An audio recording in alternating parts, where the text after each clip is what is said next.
Hello and welcome to Nick Teach. तो इस video में करने वाले हम एक्सरसाइज 8.2 का question number 3 and question number 4। तो let's start with question number 3। और अगर आपने फर्स्ट और 2 नहीं देखा है तो आप प्लेलिस्ट में जाके देख सकते हैं, लिंक डिस्क्रिप्शन बॉक्स में गिवन है। क्वेश्चन नंबर 3 से स्टार्ट करते हैं।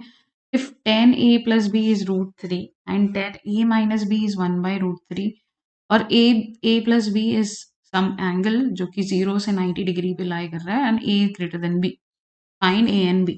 हमें ए और बी, ए एंड बी दो एंगल्स हैं और उसके अकॉर्डिंग हमें यहाँ पे कुछ गिवन है कंडीशंस। तो पहली कंडीशन है that is 10a plus B, मतलब दोनों एंगल को मिला के एक एंगल बना दिया है और उसका फिर हमने 10 ले लिया है, तो वो आ रहा है रूट 3।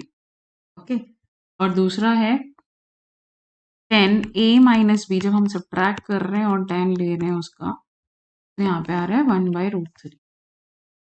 ओके, तो यहाँ पे हमें फाइंड आउट करना है ए एंड बी। कैसे करें अब हम?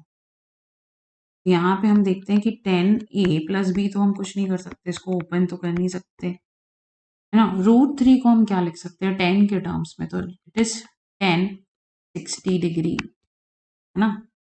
और यहाँ पे भी 10a minus B can be written as 10 30 degrees. ठीक है, अब जब 10a प्लस बी, ये भी एक एंगल है, ये भी एक एंगल है, और हमने दिया है, यहाँ पे दिया है कि जो a प्लस बी है वो 0 से 90 डिग्री के बीच में। तो यहाँ 10a plus B equal to 1060 है। दैट मीन्स जो एंगल a प्लस बी है वो 60 डिग्री ही होगा ना। दोनों को ऐड करने से 60 डिग्री आ रहा होगा, तभी तो ये दोनों इक्वल है। सिमिलरली तो ये हमारी होगी इक्वेशन 1। सिमिलरली यहाँ पे अगर देखें तो a माइनस बी क्या होगा 30 डिग्रीज। यहाँ ऐसे नहीं कि 10 10 आप कैंसिल कर दिए भैया, अगर दो 10 की वैल्यूज इक्वल है दैट मीन्स उनके एंगल्स भी इक्वल होंगे ना, वो लॉजिक लग रहा है यहाँ पे। और ऐसा हमने एग्जाम्पल में देखा है। अगर आपको वो एग्जाम्पल भी देखना है तो प्लेलिस्ट में गिवन है वीडियो, आप उसको जाके चेक कर सकते हैं। ठीक है, अब इसको क्या करेंगे हम, ये कैसे कन्वर्ट हो गया किसमें, लीनियर इक्वेशन इनटू वेरिएबल्स, जिसमें वेरिएबल्स हैं ए एंड बी। यहाँ पे हम एलिमिनेशन कर सकते हैं, यहाँ पे सब्स्टिट्यूशन कर सकते हैं और सॉल्व कर लेंगे सिंपली। तो एलिमिनेशन कर लेते हैं, तो a plus B is equal to 60 degree and a minus B equal to 30 degree. दोनों को ऐड कर लेते हैं, a प्लस ए 2a हो जाएगा, b माइनस बी यहाँ पे 0 हो जाएगा और यहाँ पे हो जाएगा 90 डिग्रीज। a हो जाएगा 90 अपॉन 2 दैट इज 45 डिग्री। वहीं b निकालना है हमको, तो a plus B is 60, a हमारे पास आ गया है 45, तो b आ जाएगा 60 minus 45 that is 15 degrees. Okay, तो यहाँ पे a और b की वैल्यू आ गई है। सिंपल सा क्वेश्चन है, हमें सिर्फ ये याद रखना है कि root 3 can be written as 1060 and 1 by root 3 can be written as 1030। 10 में ही क्यों लिया, क्योंकि भैया यहाँ पे भी 10 है और अगर दो टेंस इक्वल हैं तो उनके एंगल्स भी इक्वल होंगे।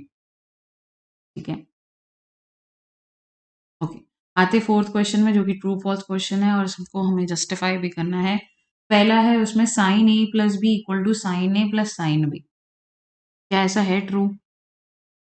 सिर्फ कब ट्रू होगा, जब ए और बी 0 ले लें हम, तब ये ट्रू हो सकता है। अब बाकी टाइम में क्या होगा, फॉल्स होगा। और जस्टिफिकेशन के लिए हम लिख लेंगे, ए हो जाएगा फॉल्स। जस्टिफिकेशन के लिए हम जस्टिफाई कर देंगे कि ए और बी 30 डिग्रीज और 60 डिग्रीज है। तो यहाँ पे साइन 30 प्लस साइन 60 आ जाएगा। पुट कर लेते हैं, तो साइन 30 प्लस 60 कितना हो जाएगा, साइन 90। और यहाँ साइन 30 इज कितना होता है, sine 30 is 1/2 and sine 60 is root 3/2। Sine 90 is 1।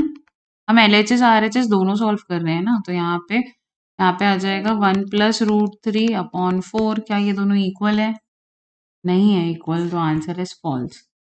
Second है, the value of sine theta increases as theta increases. तो ये साइन 0 इज 0, साइन 90 इज 1। जैसे इंक्रीज हो रहा है तो 0 to 1 इंक्रीज हो रहा है ना। तो जस्टिफिकेशन के लिए आप सारी वैल्यूज लिखेंगे कि साइन 0 0 होता है, साइन 30 1/2 होता है, साइन 45 1/√2 होता है, साइन 60 √3/2 होता है और साइन 90 1 होता है। तो आप सारी वैल्यूज लिखेंगे तो उसमें हमें दिख रहा है कि थीटा इंक्रीज हो रहा है तो साइन थीटा भी इंक्रीज हो रहा है। तो ये ट्रू है। अब the value of cos theta increases as theta increases, of course यहाँ पे फॉल्स है, क्योंकि हमने पढ़ा है, हमने देखा है कि कॉस थीटा में तो उल्टा होता है ना, रिवर्स ऑर्डर में लिखते हैं, 1 से लेके 0 तक लिखते हैं।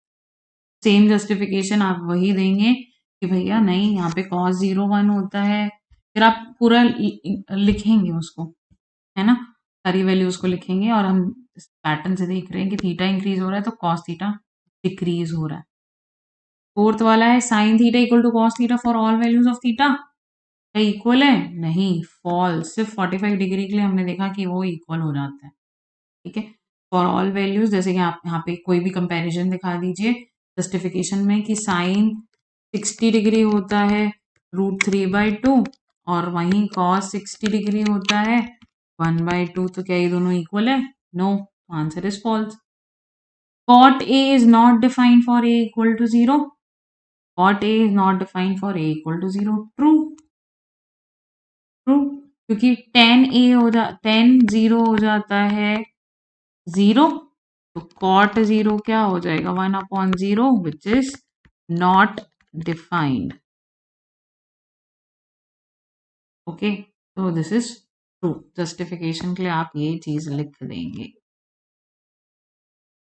ओके, तो यही हमारी एक्सरसाइज 8.2 खत्म होती है। और अगर आपको 8.1 भी देखना है तो प्लेलिस्ट में लिंक दी है वीडियो की। That's it for this video. अगर आपको वीडियो अच्छी लगी हो तो please like share and subscribe.